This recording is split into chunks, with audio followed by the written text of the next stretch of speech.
Crop Talk on Market Journal is supported by Nebraska soybean farmers and their checkoff. Back here at Husker Harvest Days, another group that had a presence inside the commodity building was the Nebraska Soybean Board. Mark Caspers is the chairman of the Nebraska Soybean Board. He joined us on Wednesday morning to give us his thoughts on how his crops are progressing near Auburn, Nebraska, and preview some of the work happening inside the Nebraska Soybean Board. We're going to talk, Mark, about some of the activity of the board here in a second, but first, give us an update as we're in the home stretch of the growing season. How has 2025 been for your operation? Well, down there in Nemaha County, things are looking really good. You know, it started off a little bit tough. I remember kind of wondering in the middle of May if we're going to have anything or not, but it started raining and it seems like that rain kept going. You know, you get a little ways west of me though, Bryce, and that slowed down a little bit. But things are looking really good right now, other than maybe some late season disease that moved in, but we're just getting ready to gear up for what will look to be a good harvest. Does the disease pressure, particularly in corn in your area, seem like it's more abundant this year than in years past?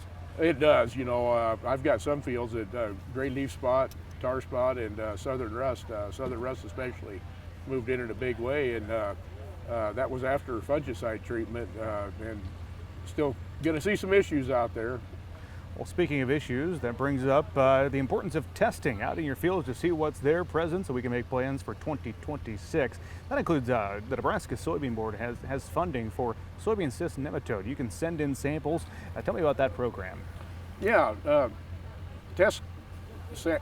sample bags are available at your county agent, and make sure before harvest you get an assortment of those bags, and then while you're harvesting or just after harvest, get out to those fields and send in those samples. It's part of your checkoff dollars at work, and that soybean cyst nematode that really can be a silent yield robber. If you find out you have it, there's ways to find varieties that'll work around that, but it's good information to have on your farm.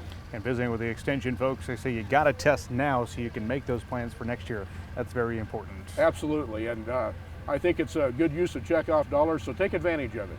All right. Let's talk about the checkoff and the various ways you continue to invest the farmer dollar and make sure that they still have demand for soybeans in this case moving forward. Things continue to evolve. What do you see as the key priorities of investments for the Nebraska Soybean Board moving forward?